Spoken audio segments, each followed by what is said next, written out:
بسم اللہ الرحمن الرحیم۔ السلام علیکم ورحمۃ اللہ وبرکاتہ۔ عابد راجہ چینل کی طرف سے آج میں اپنے دوستوں کو بتاؤں گا کہ وہ کون سی 3 آیات ایسی ہیں جس کے بارے میں نبی اکرم صلی اللہ علیہ وسلم نے فرمایا کہ اگر ان کے ساتھ دعا کی جائے تو کبھی دعا رد نہیں ہوگی۔ آج وہ تینوں آیات میں اپنے دوستوں کے ساتھ شیئر کروں گا۔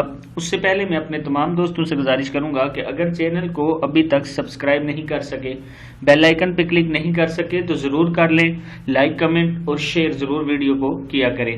تو سٹارٹ کرتے ہیں۔ بسم اللہ الرحمن الرحیم۔ نبی اکرم صلی اللہ علیہ وسلم کا ارشاد پاک ہے کہ 3 آیاتوں میں اللہ کا اسم اعظم ہے جس کے ذریعے دعا کی جائے تو رد نہیں ہوگی۔ ایک سورہ آل عمران کی آیت نمبر 2، یہ جو سب سے اوپر لکھی ہوئی ہے، اللہ لا الہ الا هو الحی القیوم۔ 2 آیت الکرسی سورہ بقرہ کی آیت نمبر 255۔ 3 سورہ طٰہٰ کی آیت نمبر 111۔ مطلب ان تینوں آیات یا ان میں سے کسی ایک کے ساتھ بھی آپ اللہ تعالیٰ سے دعا کریں گے تو آپ کی دعا کبھی رد نہیں ہوگی۔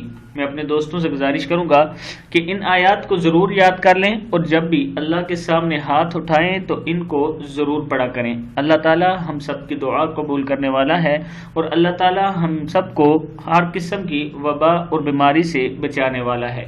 اس ویڈیو کو آپ دوستوں نے آگے شیئر کرنا ہے۔ السلام علیکم ورحمۃ اللہ وبرکاتہ۔